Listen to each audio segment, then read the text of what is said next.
told you I was going to tell her to reformat the letters. Okay.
All right. Good morning. Good morning. How's it going, Julius Hall? What's going on, Robert?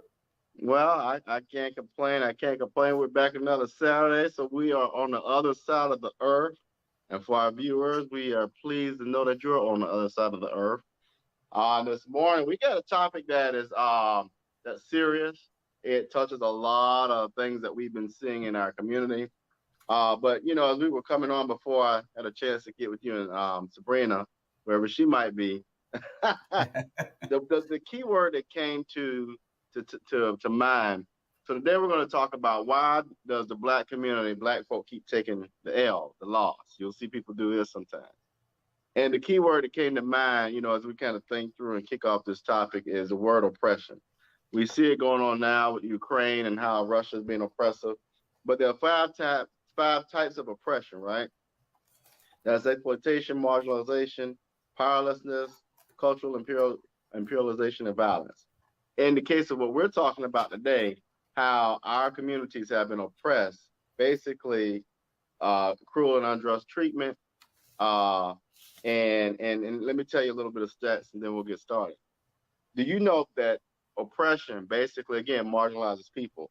To that end, black folks in America, we're going to talk about poverty and incarceration to begin. Black folks represent 13.2% of the United States population, 13.2%. But we represent 23.8% of the poverty population, almost double. So almost 2 times as many black folks in America are living in poverty, right? That's really huge. That impacts a lot of things. But then we look at the over-incarceration of people in America, as Senator Warnock talks about. We warehouse more people, put people in prison at a higher rate than any other country on this earth. But black males, 1 in 45 black males are incarcerated. Majority of them, I'm willing to argue, are wrongly incarcerated. And so let's just kick off with that and get your reactions on that. What are you thinking about that? What pops in your head?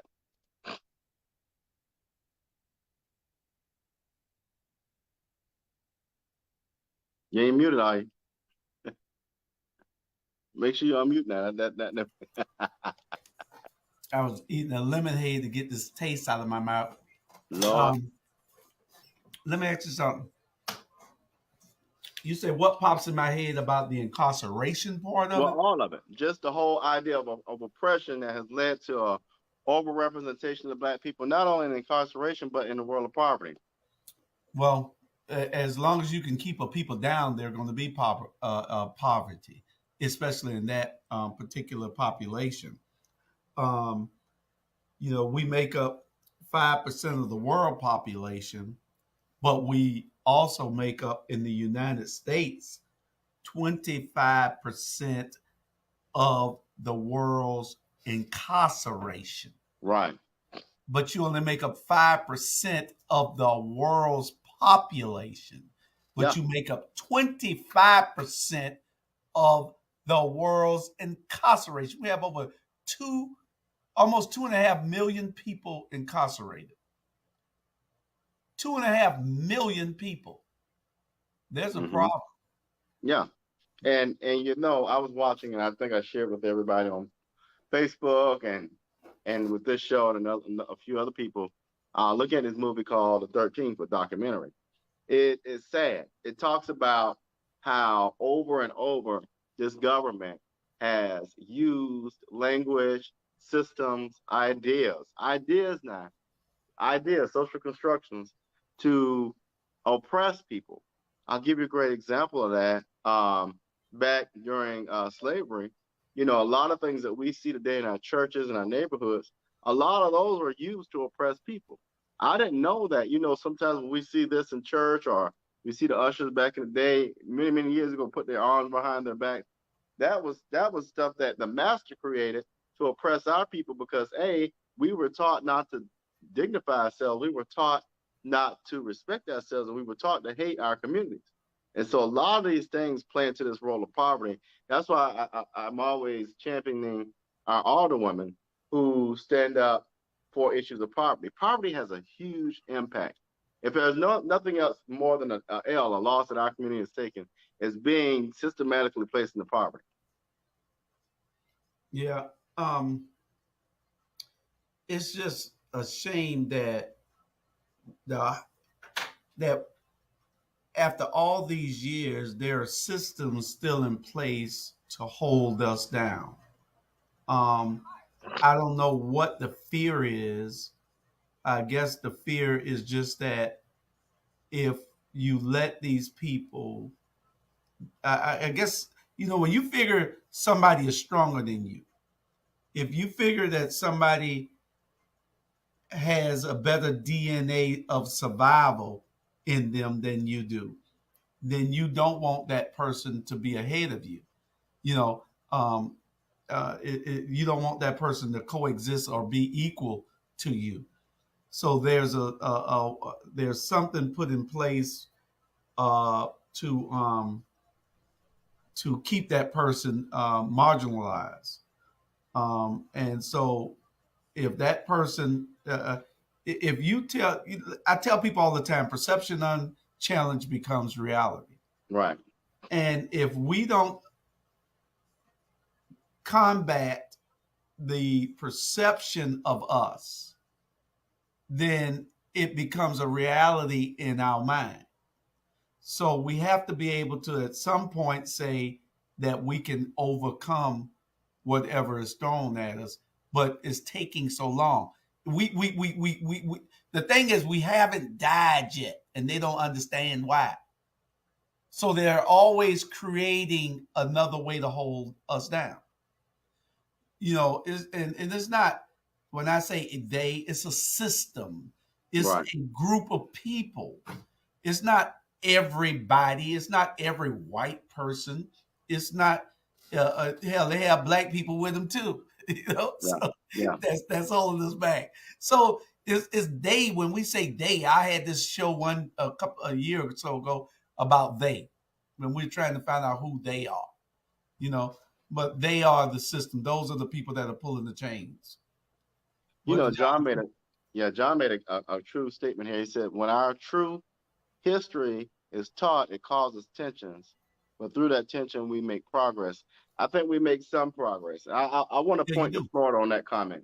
He made a good point. The state of Florida, as ignorant as they are, especially this stupid governor, what bothers me is now you got not two laws that are problematic. One, they are talking about this education of race in schools.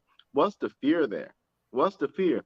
It's your ancestors that put our ancestors in chains and in deplorable positions. It's your ancestors that came over here, the folks that don't want to teach it, not John, but the folks in Florida who don't want to teach it, who created this system.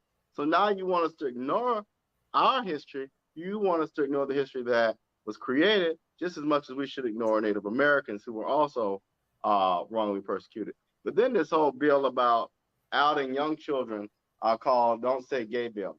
I mean, I don't know what's going on in Florida and around the world, but again, those are just two examples of how oppression still exists. And we got to find a way to push back. I do know the thing about race in schools. Folks who are teachers, you got to just start thinking creatively. You ain't got to talk about race in schools, but you can talk about social justice. And then that's your pathway to talk about the other issues. But Robert, I agree with Dr. Umar Johnson on a few things. Dr. Johnson was here this week. He appeared on our show Tuesday night.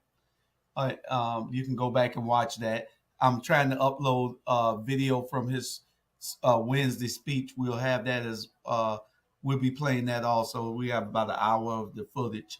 But one thing he said about the critical race theory being taught in schools, he said it's a money thing. And I was trying to figure out why he said that, and then he explained. He said that he agrees with it, but he don't agree with it. Mm-hmm. Because he agrees that it should be taught, but he doesn't agree that we have to wait on anybody to okay it to be taught. We have community centers in every neighborhood. We have a church on every corner. So why should we have to wait on anybody to say it's okay? Teach our kids ourselves. Teach them everything that they need to know. Now, the only other bottom to that is that it should be taught to all kids. Because if we're just teaching our kids it, then those kids that should be taught it also won't know it later on. So they'll be saying, what are you talking about? Because they weren't taught it in school. So our history should always be taught again through the churches, the community centers, and other organizations where we can send our kids to get to. They're trying to erase our history, like we never existed, that we never did anything to build this country, that we were just animals brought over here on the slave ship to work. And we got photos loaded up where when we get into the talk about the 13th, what it was, D.W. Griffith's film "Birth of a Nation."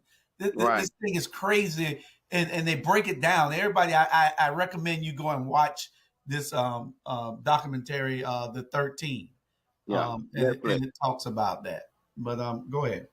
No, that's perfect. I'm glad you said that. It's on Netflix. It's called 13th. You're exactly right. The thing, if we nail it down, and I see John talks about the weeping time, the problem with oppression, the problem with us continuing this cycle of living in a system that is invisible, is that it does teach us to devalue not only our community, but the historical pieces that created the community. It causes us to forget that the city hall you look at every day, that the White House that you look at on TV, that the weeping time that brought our ancestors over here and suffer. We don't want to remember how those things came to be. It was on the backs of suffrage. It was on the back. Can you hear me still? Yeah. Okay, good. I had a call. It was on the backs of suffrage. And so people want us to forget that X amount of men and women died, children died, as forced unpaid laborers who built these places. Let me show the picture while you're saying that. Yeah. Because it'll be relevant to what we're talking about after a while. Now, these are kids in the field. Look at this here. These are children in the field. They were locked up for look at it. It's children and women, everything in the field working on chain gangs. Right. They created chain gangs to create a workforce, an unpaid workforce. So it's just crazy. They had trumped up charges like vagrancy, disorderly conduct, looking at a white woman too hard, all kinds of things that they had. And it was just crazy to put us in jail to create a workforce. And people wonder why we complain. We complain because the playing field has not been leveled. level. Right. We complain because we're trying to catch up and nobody's helping. We complain because there's people in place to try to level that playing field, but they're still going along with the status quo and working with the establishment. You know, as you were talking about the documentary, the one interesting thing I heard on that documentary that was so powerful, they went from the N word, Nigga, to the C word, criminal. So we couldn't use the N word anymore. So we just started using the word criminal. That's why people will hear me say, we've got to stop criminalizing nonviolent crimes. They used the drug war, the war on drugs which was really what Nixon wanted to create, the drug on race, the drug on people of color, the drugs on blacks. That whole drug on the war on drugs was basically a war on black folk. It was a war to get more black folk incarcerated. And so you start seeing things where, a person who lived in poverty, who wants to feed their family, who's now in desperation, I can't go get a job because of the system, so I got to go out and make money where I can. So that was a systematic way to then, now we're going to capture you and put you in jail for 30, 40 years, and you're really going to create this cycle of poverty that we see today. Yeah, and that's part of it. We got to remember that when they changed the N word to the C word, from calling you the N word to calling you a criminal, you got to remember Rosa Parks was labeled a criminal. Martin Luther King, Malcolm X, Farrakhan, everybody's labeled a criminal if you're doing something to uplift the black community. Every black person is created a criminal. It is so systematic that people don't see it right now happening today. Even though, I hate to to correlate these things, but it all correlates. Here in Port Wentworth, you have 4 black members on council for the first time ever in the history of this city. The white mayor doesn't want them to govern because they have the majority. It's a 5-1 vote. He only votes if it's 3-3. So he'll never vote. He'll never have any say. So he doesn't like it, so he's crying foul. But the news media doesn't want to ask him the tough questions as to why. All they're concerned with is that he is crying. They don't give a damn about why he's crying or what the issue is. All they care about is the fact that he's crying. So if he's crying, it has to be those 4 black people's fault. So they perpetrate this big scene of people walking out, and then they blame somebody who had nothing to do with the walkout. It all correlates. Well, here's on how we're treated. To frame that piece into what we're kind of talking about, really, it's oppression in a different way. What it's doing is it's giving it's aligning with it's you have our news media, and you can say I said it, whatever. Our news media, you gotta look at who owns the media, right? Who owns the media? Who owns the CNN? Who owns USA Today? Who owns Savannah Morning News? The oppressor. So the oppressor is definitely not going to tell their story of bull crap. They're not going to say we're wrong. No. It's always going to be the oppressed who's wrong. Yeah. Which is why all this stuff is continuously perpetuated. Which is why in Port Wentworth, I went to a YouTube video when all this was going down. They had the audacity to air where the mayor went into the city manager's office many years ago. The city manager was clearing out corruption. But TOC sat on the side of the mayor who was a part of the corrupt. Correct. And still is that same mayor. And this is a shout out to mainstream media. You may be owned. I look at AJC in Atlanta. You might be owned by the oppressor, but at the end of the day, this is why stuff like this is so important. You got to start taking apart and looking at who's in control and following the money. Whoever's in control, their narrative will be raised higher than those who are not in control. Ain't no question. And until we start making them understand by boycotting and protesting things that they care about, then they're not going to listen to us. They know that we don't, the masses of us don't care because they're comfortable. They made it where they made this middle class, where that middle class is unconcerned with what is happening to the lower class. The middle class is too busy trying to be in the upper class. So they don't care. So you can't get unity that way. We don't have that privilege that most people are afforded.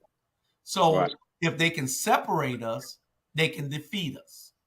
And Let they me might not be showing that they defeated us on as a whole, but if you can keep a people from being unified, you have in essence defeated them. and funny you said. Let me go back to this issue where Alderwoman Gibson Carter shared her concern about her colleague representing racist behaviors. It baffles me that I think about it. That again, this is an example where the oppressor had more leverage over the oppressed. And so here's a woman who sees the issues, who sees between the lines, who sees through the clouds for a person who did exhibit racist thoughts and behaviors. But because the oppressor did not like that, they found a way to shun and publicly shame someone who was calling a foul. This is why I want our communities, not only locally but statewide and nationally, we've got to start looking at things for what they are. You know, when you have people, and we're going to segue into this, when you have people that fight the system, as my daddy would say, you can't fight City Hall by yourself, but you have those who are courageous enough who will try. But when you fight the system, you will notice that our people are either attacked, they're either marginalized or killed. We That's look at the correct. Alicia Gibson Carters, Keisha Gibson Carters, Alicia Blakely's, Vanessa Laniers, Angela Davis, Atala Shabazz, Martin Luther King, Malcolm X, Lewis Gates, the Black Panthers. It's all the same. When we speak up, we get attacked, marginalized, or killed. Or canceled. Right. You get canceled also. When you say the wrong things on these networks, um, and they don't like it, then they cancel you. The cancel culture is live and it is kicking. Like I said earlier, Martin Luther King and Rosa Parks, Jesse Jackson, John Lewis, all these people were labeled troublemakers and criminals. But had it not been for them standing up and advocating for us, then we wouldn't be even sitting here today doing what we're doing. Slavery was alive and well. They created the prison system for to get free labor. They created the prison system as another form of slavery because you were not considered a free man unless you were not a convicted felon. If you once you became a criminal, you were not a free man again. They put you on these chain gangs and worked you for free. It is still going on right now today. Yes, some people want to get out of paying that fine or doing that jail time, the long jail time, so they come and give you the services in lieu of that. And that is when you see these people on the highways.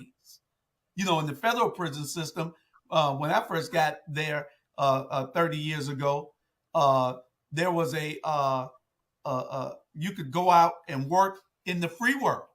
You go out, you left the prison every day and went and work on the army bases mostly, if you were connected to army base and to other places. You were cutting grass, you were fixing things. They had all kinds of stuff that you could do in the federal system as long as you did it on government property. You know, it's a prison system all over again. Well, it's slavery, I mean, all over again. Yeah, that's one of the things. Again, going back to this documentary, that irks my nerves is that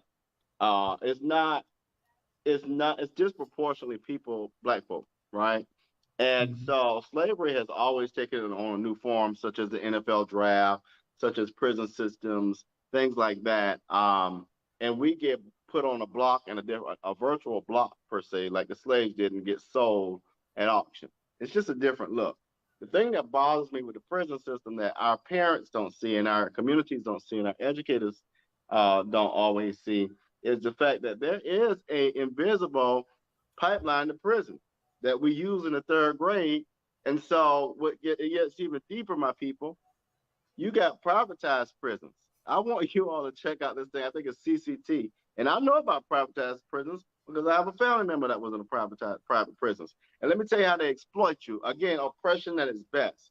So I get with my buddies in the corporate America, and we got this group, and we're gonna work together because if I get the government to approve private prisons, my snacks, my phone calls, my technology, I can triple price it because now the price of that is going to be on the backs of the prisoners, the inmates who already are oppressed, and their families who are disproportionately people in poverty. See how that works? So now there's no way for you to dig out of the hole of poverty, and I'm gonna take a little bit you do got because I'm gonna wrongly convict or pressure your family member into a plea deal, even though it doesn't matter they don't do it, they didn't do it. But this government has promised me to keep people in my prisons.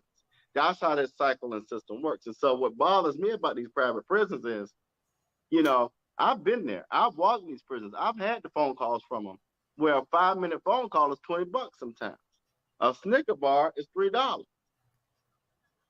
Now this kind of stuff here, when are we going to start putting people in place around the table who are going to advocate differently and stand in opposition to this stuff? It's just gotten downright ridiculous. Yeah.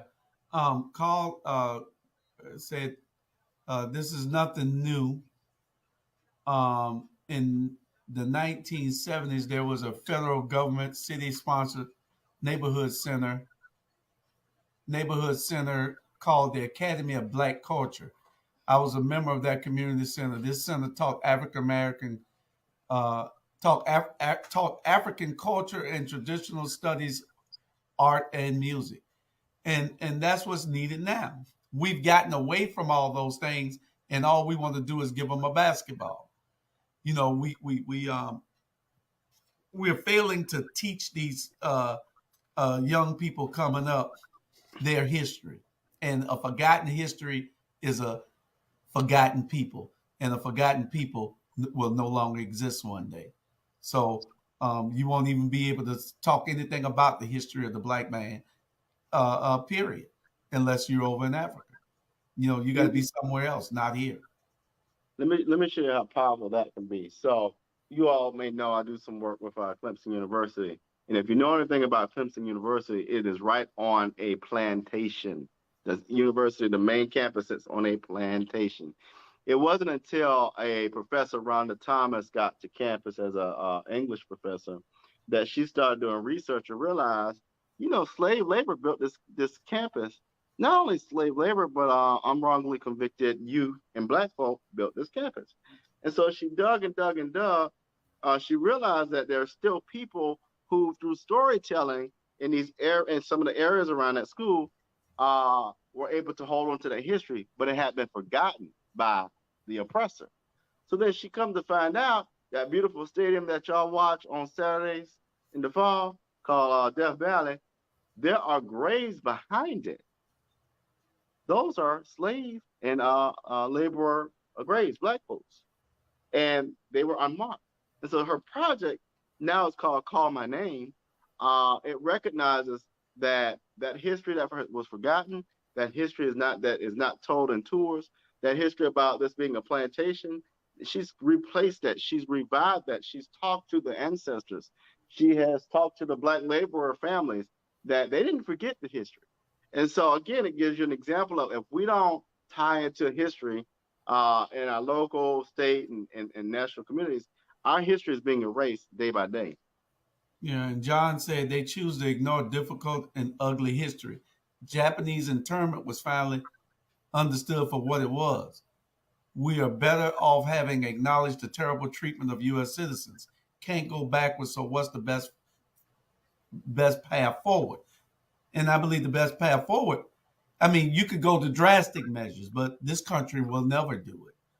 You can try to create some system of equality and fairness. They think that's what we have now, but it's not fair to us. You can see that every day all over the news and everything that's happening. They allow killings to happen in these neighborhoods.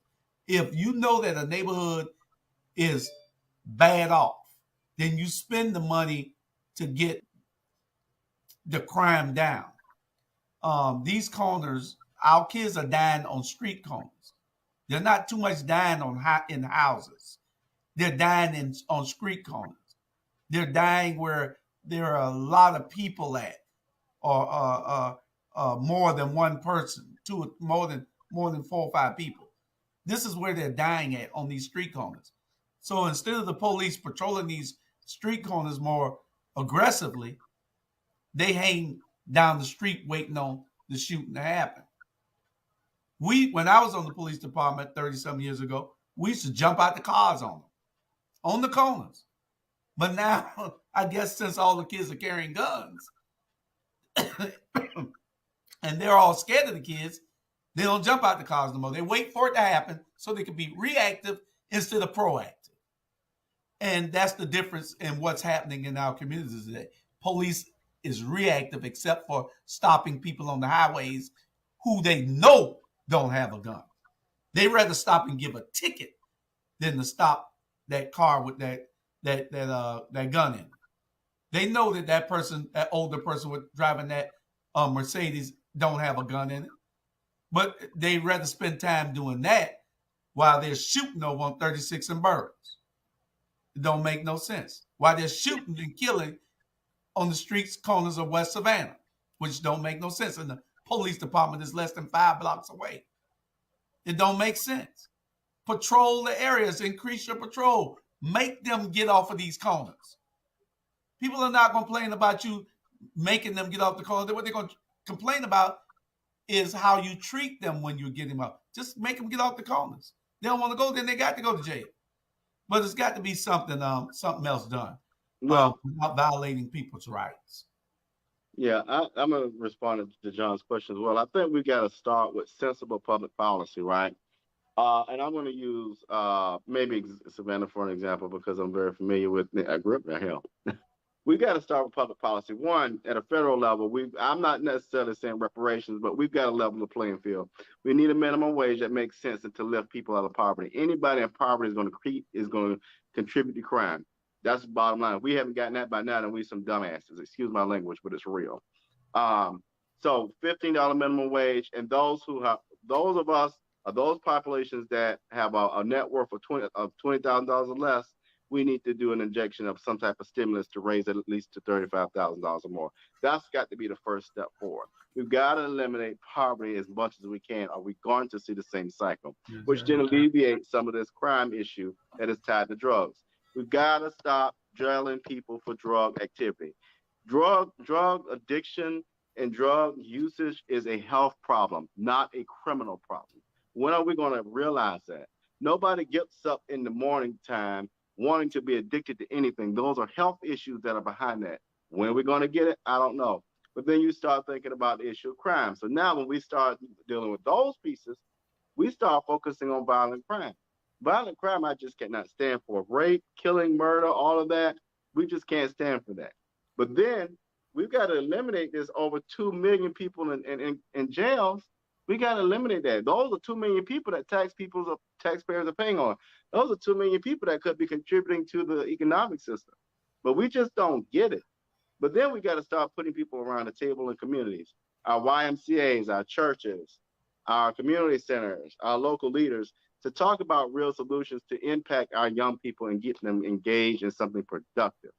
Whether that be, when I was running for public service commissioner, I was all about this idea called STEAM. Not only our STEM majors, but our arts majors. There are young Black males, young Black sisters who love the arts. We need to groom that. We need to support that. But so many times we want to say, oh, he's sissified because he want to play piano or be in the arts. No, we have young people who enjoy the arts and who are productive there. And we've got to start watering the seeds where our young people can be plugged in. So I think right there is where we begin.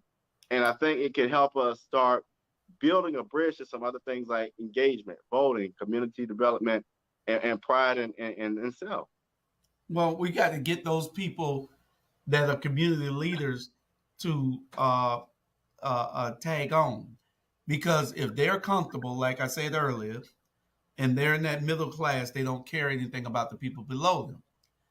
Right. So if they don't unite and unify with the upper class and the lower class to make this work, the biggest class is the middle class. Right. The middle class is the biggest, largest class. So they have to be able to reach down and say, okay, let us help get you up here. No, everybody ain't coming because everybody don't want to come. But you got to be able to put forth that effort to make it better for somebody else. You got to do that. If you don't, then you failed the people. You failed Right. God and everything that God has asked you to do. You failed. Let's answer some of these questions we got too. King Carl II said we need to just teach true American history in which our ancestors built this country. The CRT moniker makes the concept to be easier demonized, although CRT concept has been validated by social scientists. Let me respond to that real quick. CRT is I just talked to a professor of mine yesterday, Dr. Juanita Johnson Bailey, who has used CRT for 26 years of her life as a research theory. That's really all it is. There is no kindergarten to 12th grade institution on this earth that teaches that theory, period. Find me one and prove me wrong. But it's not something that's taught in schools. It's a theory using research.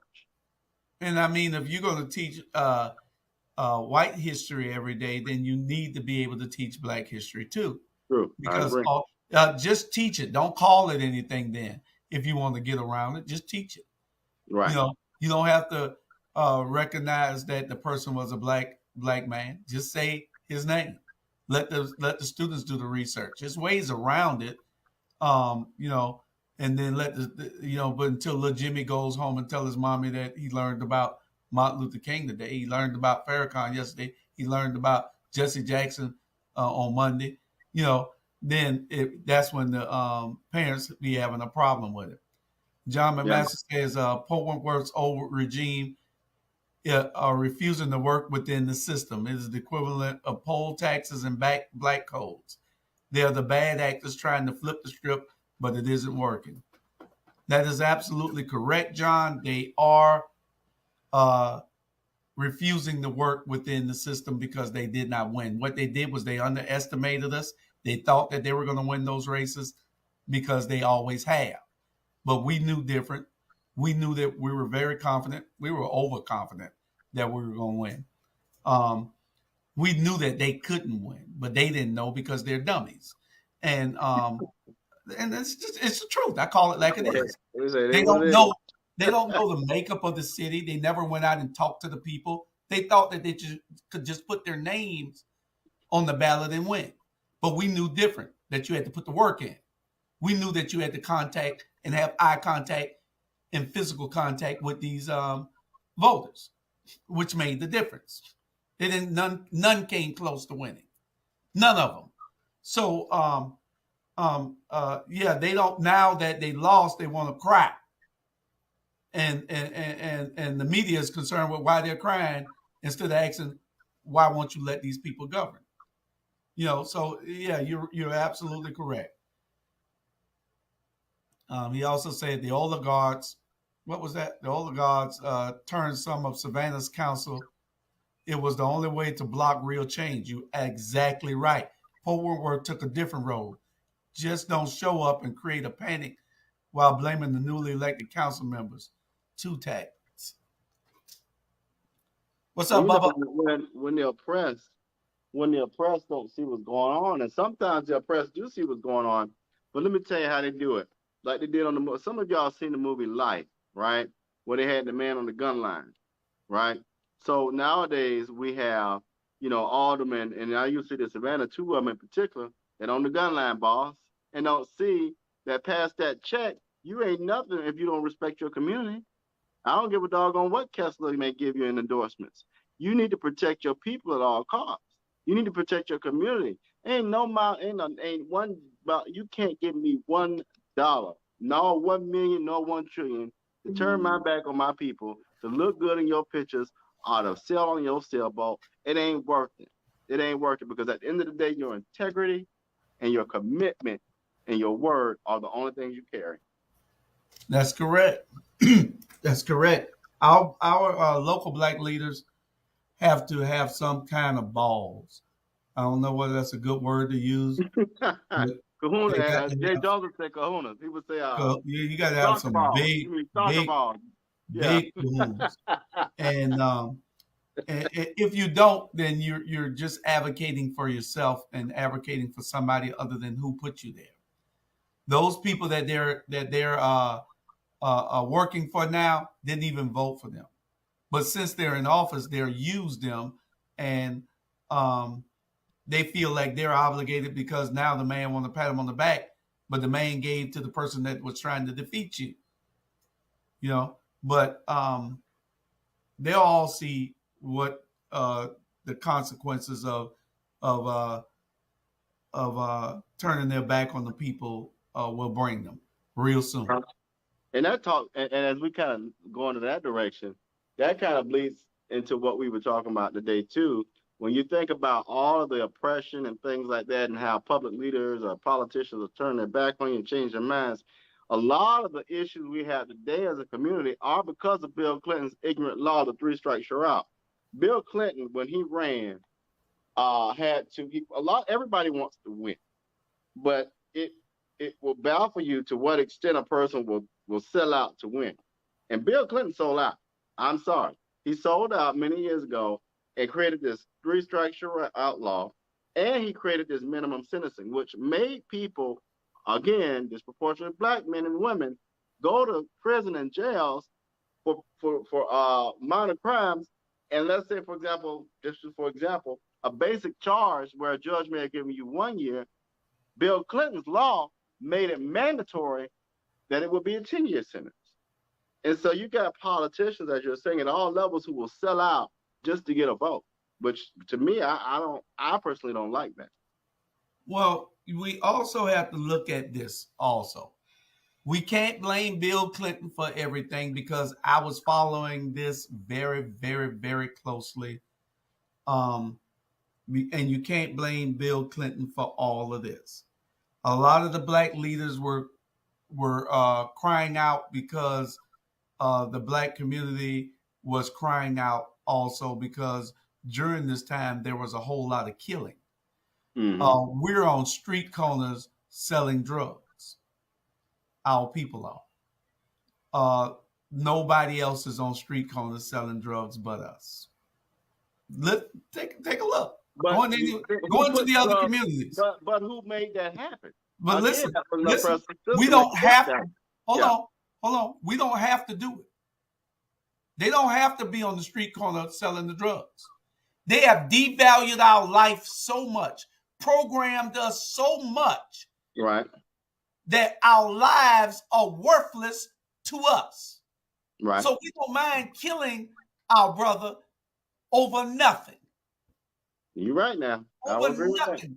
2 people got killed out in West Savannah in the last month over nothing. I know. Over nothing. And so that's because those young kids, they don't care about the value of nobody's life. You know, and if they don't care about the value of nobody's life, then they're not going to give it any value, so they'll take it. But what I'm saying is, I'm not blaming it all on us. Because somebody has to bring the guns, somebody has to bring the drugs, somebody has to have those talks. And this person the kingpin just didn't come up with the idea. I can sell these drugs. He had to have a talk with somebody who got them. Mm-hmm.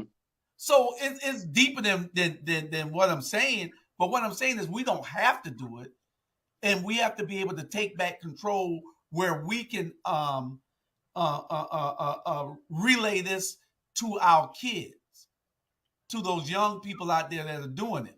But our community, when they cry out because they see so much happening, just like right now, we have the new Georgia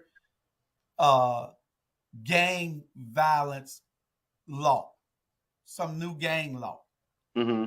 And they talked about it for a whole year or so, drumming it up because the gangs were getting out of control.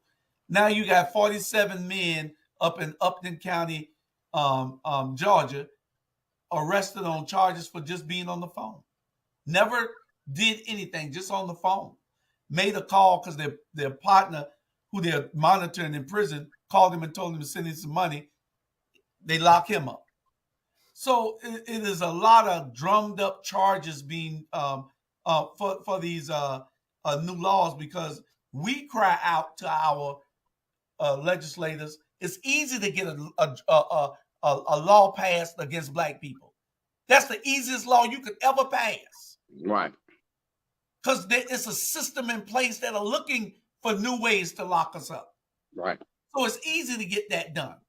You know, you have some people talking about wanting accolades for the laws that they created. These laws were created to harm our community. Yep. In the disguise of helping our community. But it's easy to get those laws passed because we cry out after we see something that we don't want to unite for to stop.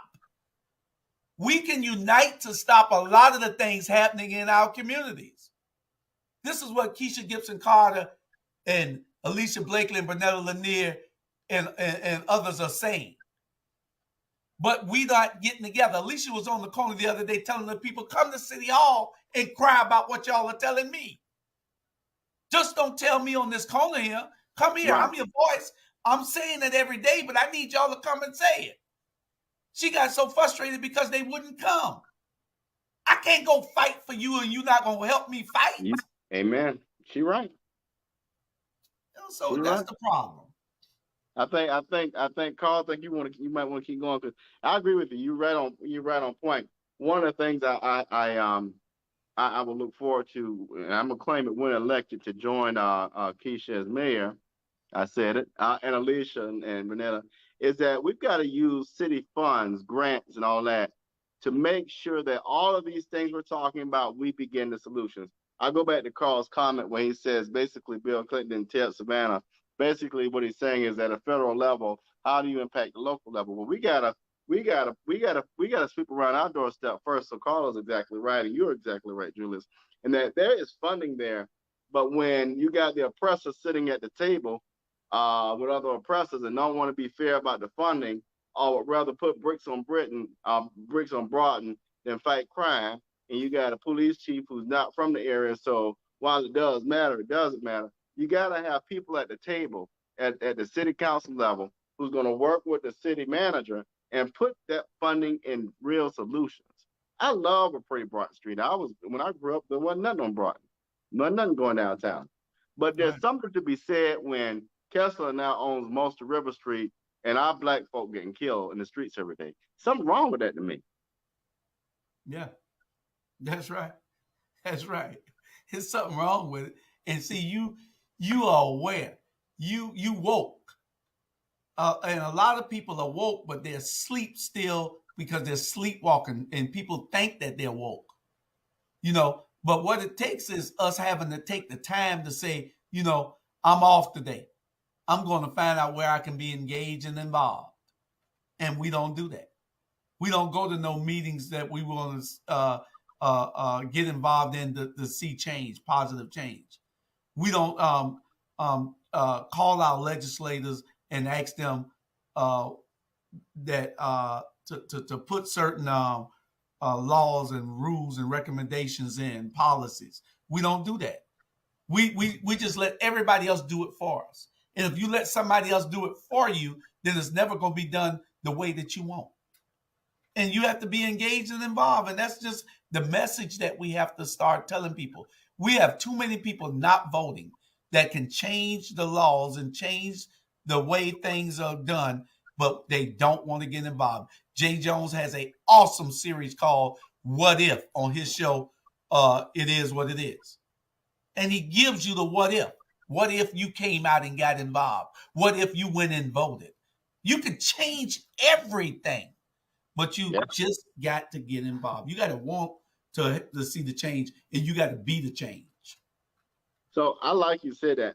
How do people get involved? I'm going to share my ways, and I want to hear your ways. I think here are 3 ways you can get involved for our viewers. contact your neighborhood association president if you have one. If not, contact your two councilwomen at large. The reason I say at large because they are more engaged with the entire city instead of just the districts. Alderwoman Alicia Miller Blakely and Alderwoman uh, Keisha Gibson Carter, who can point you to directions to get involved. One of the things I love about Keisha, she started a cleanup program for our neighborhoods.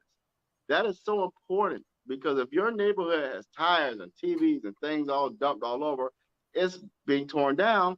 Once it's being torn down and crime infects it, they want to regentrify. So kudos to her for doing just small things like that to have such a huge impact. So get involved by contacting your neighborhood association, your alderwoman, or your local community centers. Demand that those community centers have real leadership and that they're open. Those are just three ways I see that people can get involved today. And there's a couple of things that have contributed to the demise of our community and has put us in this sunken pit. We need, one of those things, and Brother Umar talked about it, and I've been talking about it for years, probably before Umar. Babies having babies. When these babies have babies, then they think that they are grown now. A baby can't teach a baby anything except being a baby. You can't teach them grown folk stuff. And that's one of the things with the babies having babies. We have to be able to educate these kids about what they're doing, because nowadays they aren't using any birth control. They're thinking that they can just have sex, have a baby, and now they're grown. And we have to educate these kids. We really do. If we don't educate these kids, then they're going to hell in a handbasket. And there was something else that I wanted to say about the two factors. I guess I'm getting old because when I go to talking, then I forget about down, making notes. Yeah, that second thing. But the other thing is to be engaged in a way, going to your community centers and asking those people who are on the front line, seeing everything that these kids are doing, asking them where you can help. Coaching Little League with Todd Rose and all those other coaches out there on the front line, right. Bernard Brown and all the rest. Calling your neighborhood association, NAACP, to ask them how you can better help to move that organization forward, because right now it is at a standstill. But because it's not doing anything, it's not advocating for the people. It is talking amongst themselves. They're not talking in the community. They're not doing anything. You have to kick these organization leaders in the butt to make them do something. They don't go out and do anything on their own until that means they're not engaged and they're not involved either. Because if you have to call them about every issue, then there's a problem. They're not connected to the community. You're right. I know you had two more images from that documentary. Why don't you pop those up and let's talk through those, and that'll probably close us out. But y'all definitely go check out the documentary 13. It's on that's the one you already showed there. But go ahead. That's them building the railroads there. Look at it. They got their pans out so they could get food, and it's just crazy. Here I don't know what this is. Like they're building a highway or something. I don't know what that is. But it's a lot that needs to be done. These pictures speak volumes. Yeah. They enslave us this way. They got around slavery and they put you back in slavery this way. Right. And if you look at these documentaries, and it tells you a whole lot about what people were thinking so that they can get back control. Slavery was gone, so they had to come up with a new form of it. And why they had us doing these things then they could work on those other ones with the mind control, with the conditions that they put us in. And only a few were allowed out. And those few that were allowed out were complicit in our demise. And today is the same thing. We give too many people access to us, and we give them access to governing over us by voting for them. You know, so we have to be able to, at some point, come up with a way to unite us, and that's the big 800-pound gorilla in the room. How do we unite us?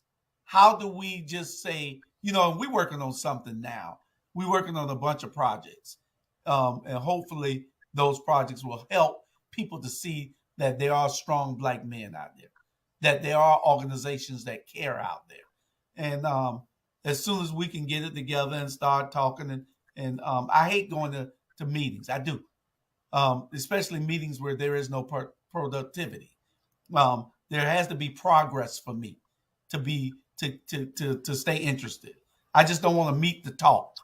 I want to meet to work, and because we got a lot of work to do, and we don't have a lot of time. Hell, I'm 60 years old.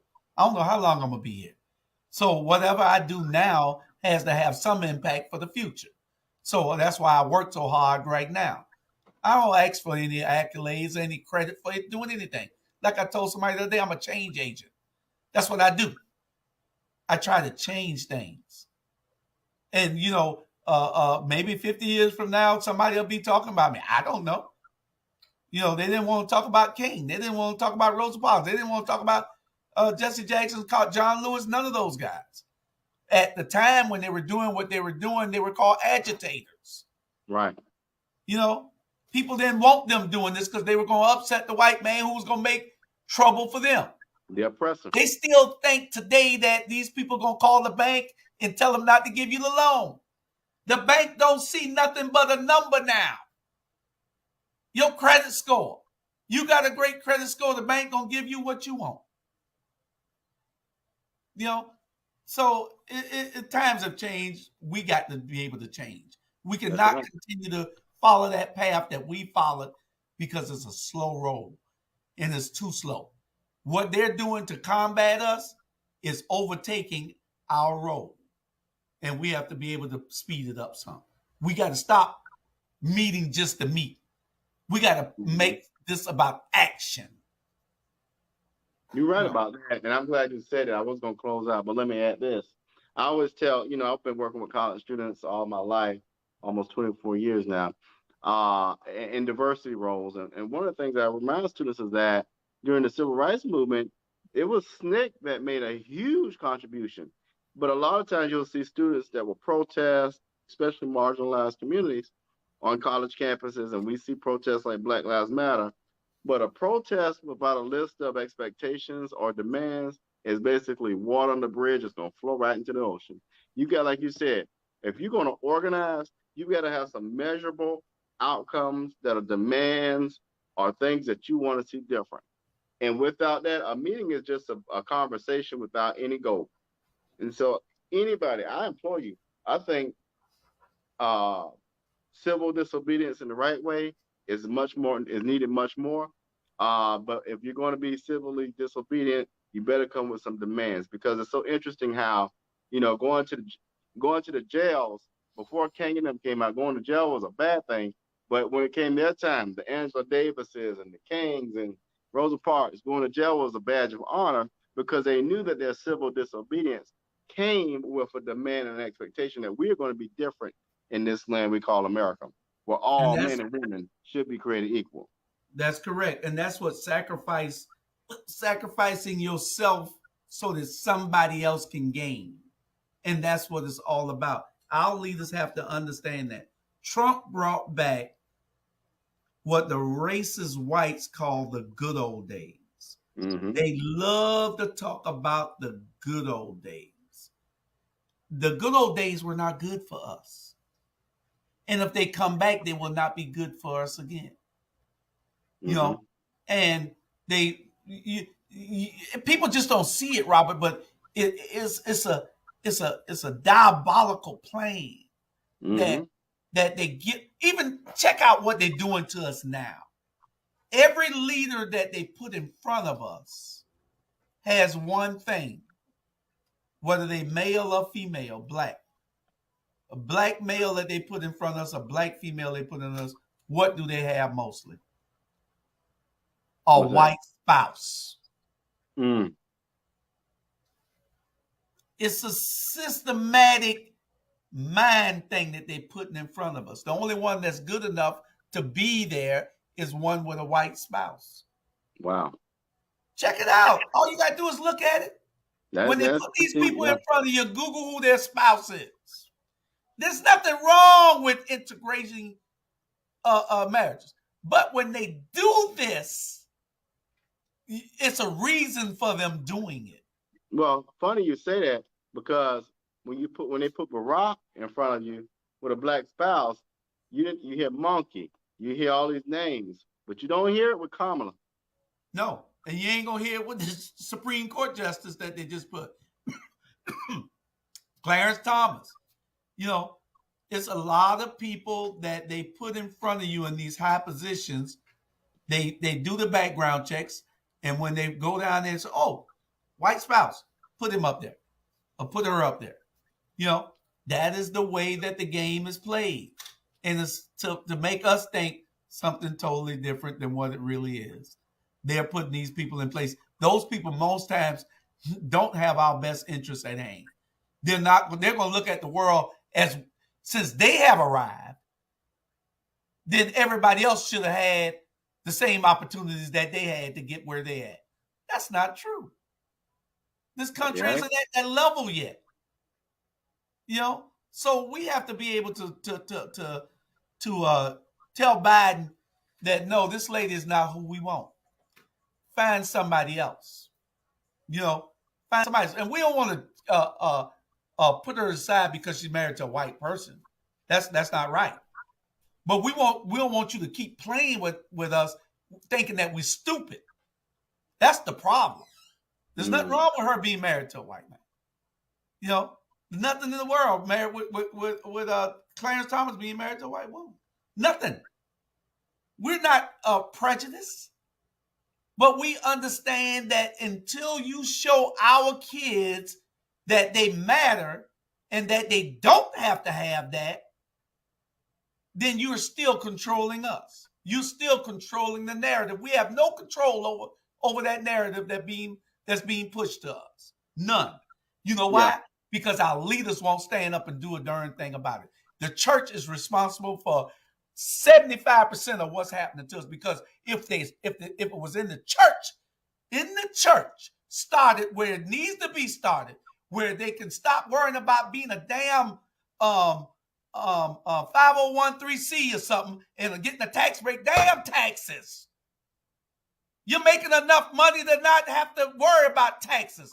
Umar Johnson said any church taking in $250,000 a year and don't have its own school or bank is pimping the people. That's what you're doing. You're pimping the people. It's crazy. That's deep. You know? But you know, two things that you said that in that you know, I think the church was so tied in back then because you had Jesse and Martin and a few others who were in the clergy and who were very prominent in leading social change. Nowadays, we're looking for that leader, and here's a news flash, folks. That leader will no longer exist. It goes back to what you said earlier, Julius. This is now a shared, collective social change movement that each of us watching, that our neighbors, that you and I, we share this movement for. Black Lives Matter, I think you mentioned it. It's a decentralized movement. There's no longer this centralized ideology of one or two or three people moving the narrative forward. If you don't do your part, if you don't implement the gift that God gives you, whether it's through voice, writing a letter, making a phone call, posting a social media thing, if you don't do your part, then who will? You're talking about Bible stuff. If you don't come to the table with the gift that God has given you to be a part of the social change movement, there is no one person that's not going to move the narrative forward for you. And so what that means is, what it looks like is, until you get up and stop being lazy and afraid, our brothers and sisters still live in poverty. Until you get up and stop being afraid, our young brothers are going to prison at the disproportionate rate. Until you get up and do your part, our young brothers and sisters continue to live in the cycle of poverty and self-hatred. So when will you get up and do your part and stop looking for that centralized leader? Because that person is just not going to exist anymore. That's correct. And it is about us being able to now connect the dots. We have to be able to connect these dots.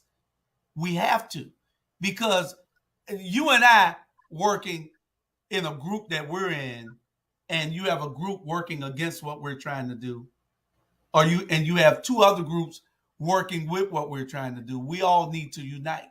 You can keep your organization. We just need to be able to work together. Right. It's about us networking and working together. And it ain't got to be a all-black organization. You got Better Savannah that is all about policy and getting things right. They tell the true story about what's happening here. You can think anything you want to think about it. Mm-hmm. But one thing they are is fair. You can bet your money on that. When John and Chuck do something, they're looking at it in a position of policy. What's better for the people and for the communities? What's better for the whole city, this county, this state? So I advise everybody to don't just look at black, because we have too many of them selling us out, but look at everything. Right. And Better Savannah is one of those vehicles that you need to look at, along with what we tell you here on this program. We just give it to you. We give it to you so you can look at it in a different way. It's our perspective from what we see is happening. And you're right, John McMaster's united. We have to be united. And therefore, once we're united, it ain't about none of us. And that's what people don't see. It ain't about John and Chuck. John and Chuck giving you information to try to do what's right, to make the right decisions, informed decisions on who really cares about you, who's not being taxed properly, who's being undertaxed and overtaxed, who the burden belongs to. And we give you all the information so you can go back and look at all this, and along with them. It's connecting these dots. Us with Better Savannah. Us with other organizations and programs and platforms to give this information to the people so that we can move up. Because if we keep staying down in this sunken pit, sooner or later they're going to pour dirt on it and we ain't going to be able to get up. Yeah, you're right. And honestly, as we close out, the one thing I want everybody to do, and I need to do this myself, we're looking at a local level, talking about why change is important. Let me tell you why change is important. Take Dr. Jamal Touré's tour. I got to come do it myself. And it's my understanding on that tour, you'll realize what has been taken from your community and why it is so important that if you don't get involved, as we talked about, that more will be taken away. So take Dr. Jamal Touré's tour. Julius, do you know how to get folks tied into that? It's Day Clean Tours. You can contact Dr. Touré on this platform, or you can look up Day Clean Tours. Dr. Touré is on almost 4 or 5 shows weekly. He's a great part of how this network is still surviving with warriors like him and Dr. Smalls and you, Robert, and Bernard Brown. We're and Jay Jones. We're on all these shows doing it every day. We're black men on the front line, and we're trying to make a difference. So you can, like Dr. Bryant said, take that tour. It is enriching. It will enrich your life. Believe me. I was so informed when I went on this. When I went on the tour, he has a walking tour right now because of COVID. But since the COVID numbers are down, I'm sure he'll go back to doing the driving tour, because you want to be able to cover a whole lot. You want to be able to go to these sites with what he's talking about down in Yamacraw and Woodsville, and Garden City, and all throughout the South Side and East Side. He has a vast amount of information to give to you, and it's in 3 parts really, because you can't do it. It's like a 6-hour tour, but the first tour is just it's 2 hours, 2 hours, 2 hours. But it's a lot of information that we need to get out to the community so you can be involved and informed. And we appreciate everybody that's here. We need you to share, support our sponsors, give us the tags to the bottom. I think they got the new feature where you can give us some stars. That way you can support this program by just giving us stars. Those stars help. You can see it at the bottom of the screen. It helps support this platform, helps us to continue to give these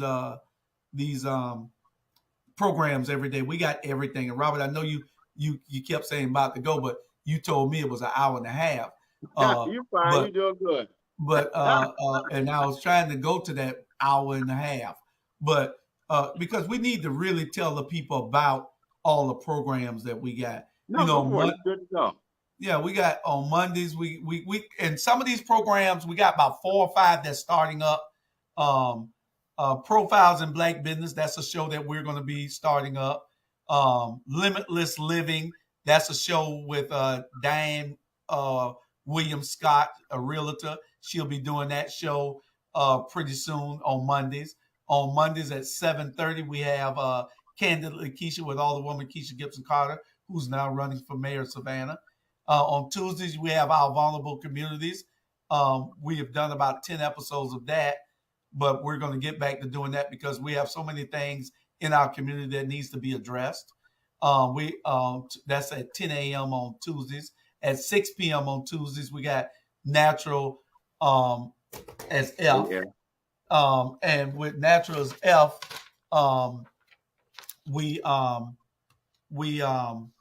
that's a health show. That's a health show out there so that we can try to get our community healthier. That's at 6 o'clock every Tuesday. At 7 o'clock every Tuesday, we have Vaughn Jackson he's the love alchemist. He has Living Proof. That's a relationship and social issues program for our community. 7:30, 8 o'clock. I know she's gonna call and cuss me out. Alicia Miller Blakely on her platform, but she's a part of this show. She's a part of this platform. So you can catch Alicia every Tuesday. She's bringing it to you live from a studio. On Wednesdays, you have a new youth show called Tribing It. You need to tune into that because that's part of what we got going for the young people. Now we got two new shows for young people. And then on Wednesday at 6, we got Dr. Jamar Torre with Run Tell That. We got The Rabble at 7. We got Unjust with Shantae McLaughlin. Number one show now, Shantae. Yeah, she's the number one show right now, Unjust. Very proud of her. Number one show on the platform. And she comes on 9 o'clock every Wednesday night, right after The Rabble, which is the number 2 or 3 show now. After the Watch Dawgs, this is one of the. As long as we beat America After Dark, I'm happy. But I'm gonna kill you. On Thursdays, you got a number of things to watch. You got 5 different things to watch on Thursday. You got Mona Lisa Monroe at 10 o'clock in the morning. You got with the Mona Lisa Monroe show. You got Taking the Journey at 6 p.m. with the Butts, Craig and Sharon. You got at 7:30, you got 2 shows. You got 2 therapists and a microphone at 7:30 on this platform. And then you have on Better Savannah's platform, the Better Savannah show. So you got those 2 shows at 7:30. At 8:30, you got the Ebony Sports Reporters. We try to do sports from our perspective. we dig deeper into it. We talk more about it. We just don't give you the numbers. We give you the information inside of it. On Fridays, you got financial sins at 1. You got incarceration and financial sins. That's with Pastor Murray. You got Florence Glover and Tanya Scott Pilcher. They give you great financial information. So we try to give you an array of everything on here. On 6 o'clock on Fridays, we got incarceration to incorporation, and that is how we try to connect the dots for those returning citizens. Because once paid, a debt is no longer a debt, and what we try to tell them is you can go anywhere from here, from where you at, where you touch down at. That's where you can start your new life from. So that's 6 o'clock every Friday. It is what it is with Jay Jones. I talked about him earlier in this broadcast. He gives you the what ifs. He tells you the things that we need to be doing. He gives you your rules of engagement, so you can get involved and know where to go to get involved. If you want to know how you can get involved, tune in to It Is What It Is. Jay Jones will tell you everything that you need to know to be involved and get things moving in this city, in this county, in this country. He talks not just local, he talks everything. Right. At 10 o'clock, you got the number 5 show. The number 5, I think he sunk the number 5. America After Dark. America After Dark. You about number 5 right now, Bernard. He took over at number 1 for about 2 weeks, but he down to number 5 because Unjust, Rabble, Keisha Gibson Carter, and the Watch Dawgs are all ahead of. I got the numbers, so y'all got to tune in to America After Dark on Fridays to wind down, drink you some wine, drink your favorite beverage, rather, whether it's water or whatever, and wind down and listen to some real men talk about issues in this country and dating and all kind of things. I ain't gonna need to say, but you get laughs out of it also, and because it's like humor. And you see a lot of us on that program also. The funniest person on there is probably Jamal with his crazy self, Dr. Torre. He's not funnier than James, but he's pretty funny. Whoa. We got Saturdays. You see, we got a lot of shows. It's 26 shows. 22 of them are airing. We got 4 more that'll be airing in the next couple of days. Saturdays, you got the Watch Dawgs, the show you're presently watching right now, every Saturday at 12. Y'all see how we do it. 4 o'clock on Saturdays, either starting next weekend, I believe. Speak Freely with Nay, the host with the most. She's from New York, and she's a great personality. You got 6 o'clock p.m. every Saturday at 6 p.m. Y'all know the great Reverend Dr. Leonard Smalls. He gonna give it to you like you supposed to hear it.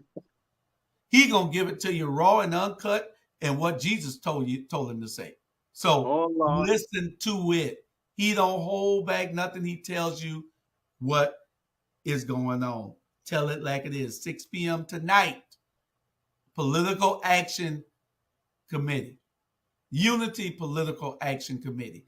It'll be coming on this platform. It's a part of our platform now. It'll be airing on this platform soon. So Pastor Smalls, he's a big part of why we're still alive and why we're still bringing these programs to you. Then you have Straight Talk once a month with Groover Thornton. Straight Talk. Groover has a big audience also. He had a pretty good following his first show, but he has a monthly show. We're trying to get Mr. Thornton to do a weekly show or a bi-weekly show.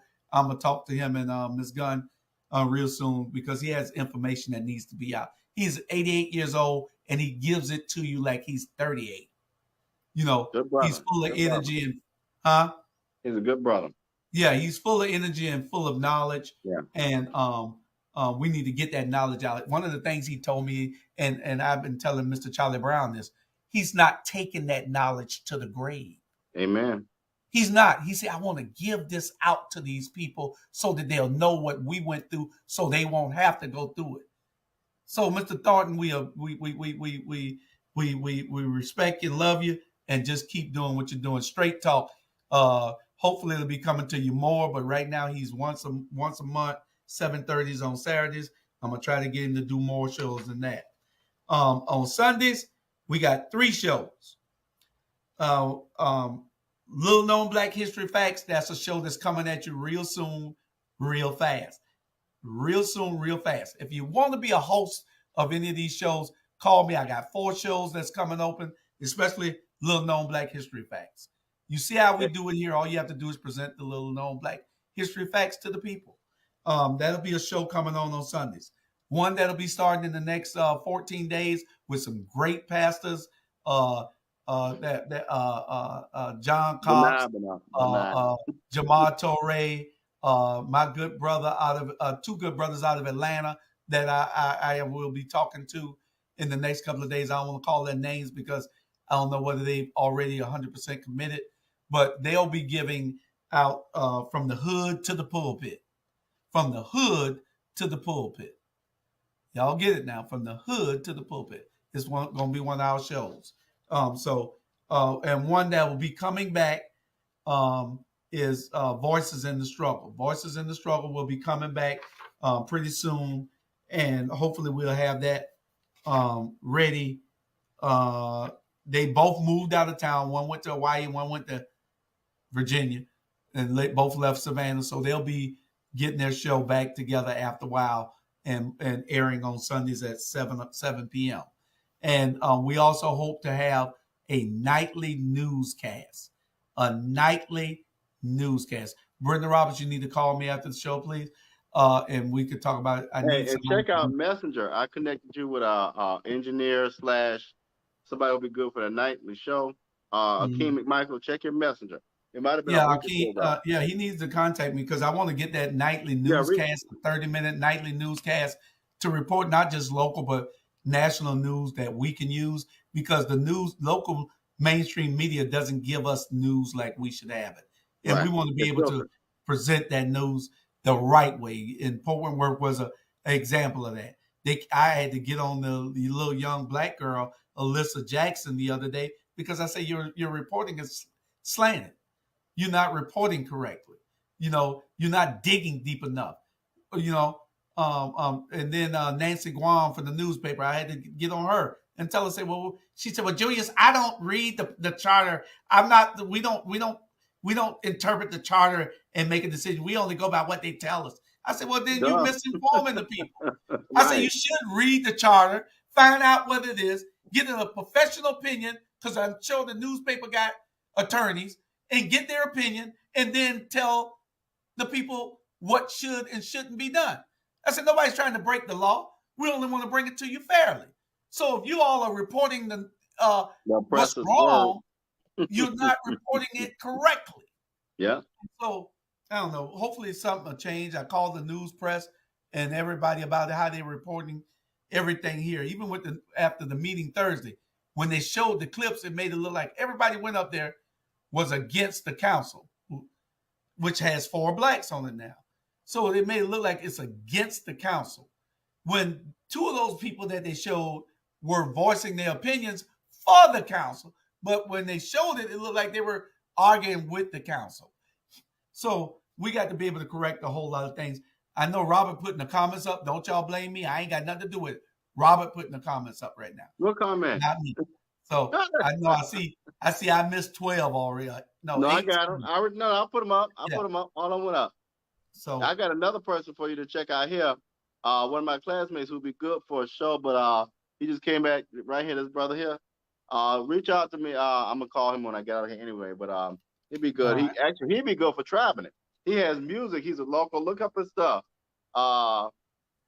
If you watch the stuff, so we can look up your music. But he's a local artist right here in Savannah. All right. I'm gonna get we can get with him and let him get with Chris, Benji and Salim and Libby. They are the hosts for that show, and he can talk with them. He also with the young show Speak Freely with Nate, the host with the most. He can talk to all of them. If not being on the show, if not being a host, being just being on the shows, because this being is an what the engineer, show's about. if you want the behind the scenes stuff, you definitely train young people for that, because social media and knowing how to do this engineering stuff is going to be is nowadays a profession. That's correct. That's Yeah, correct. yeah. I got a young hard-headed, well, I don't know where she at, 17-year-old. She supposed to be over there doing work, but I see she done got up gone. She over there making intros and everything for the new shows, because the new shows are coming, and we are bringing it to you the way that it should be brought. We're giving you information, giving you history. See, we ain't waiting for nobody to tell us that we could teach CRT. We're teaching it right now, right here. We ain't waiting on the community centers to start up. We're going to be doing it right here. All that stuff for little known Black History facts, Brenda, you can teach it right here on this program. Right. All those things that they don't want our kids to know, they can learn it right here off of this platform. So we're going to be doing that, and getting this information out to everybody. We, like I said, we got everything from sports to health to finances to politics to social issues to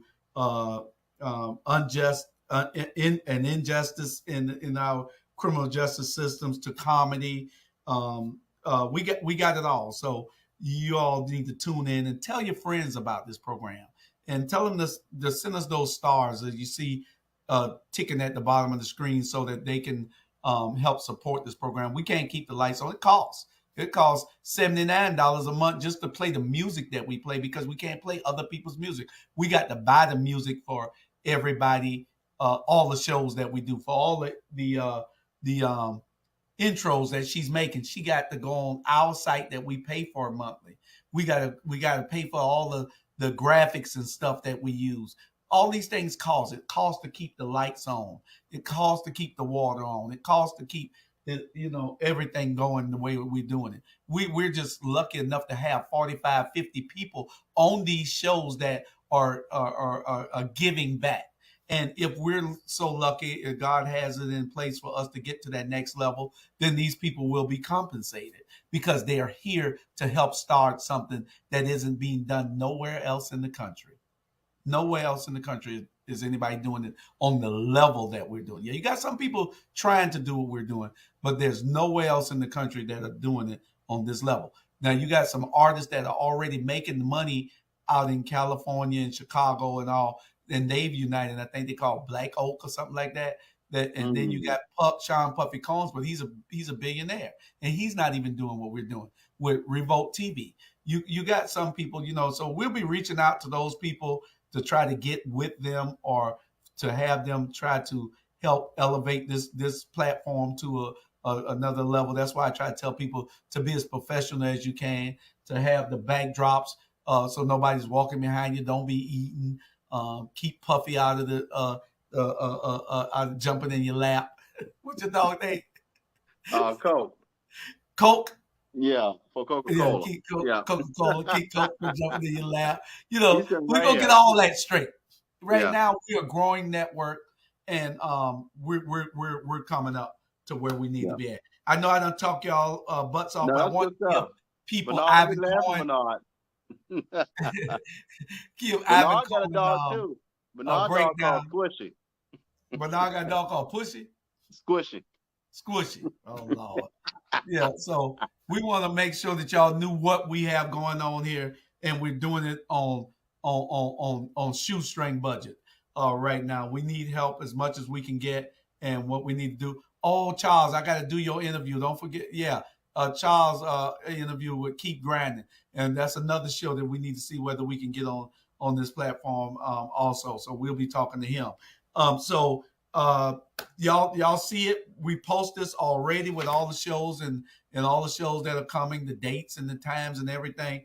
And we just thank you all for participating. We got about our viewers go anywhere from 21,000 a month to 38,000 some months. So we month before last we had 38,500 people viewing. Last month we had 22,000. The month before that I think it was 24. So it goes anywhere from 18 to 38,000 according to what's going on and what we have in front of you. So we're trying to do some things even Roland Martin isn't doing.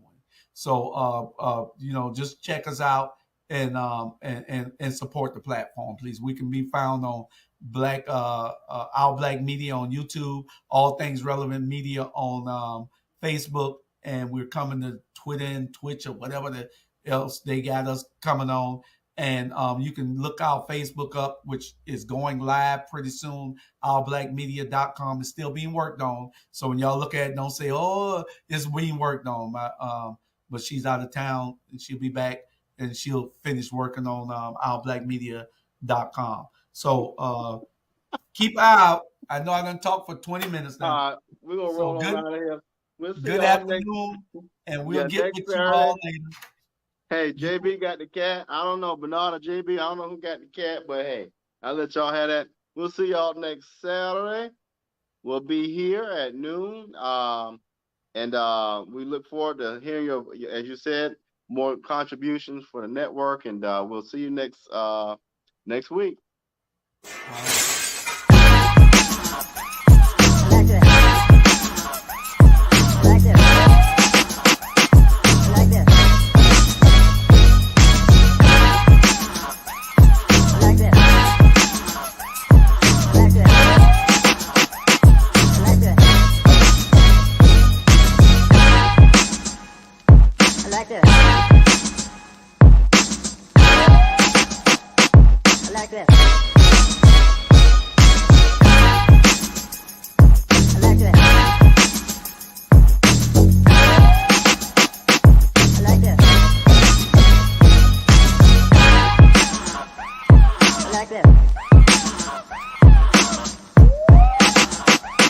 I like that.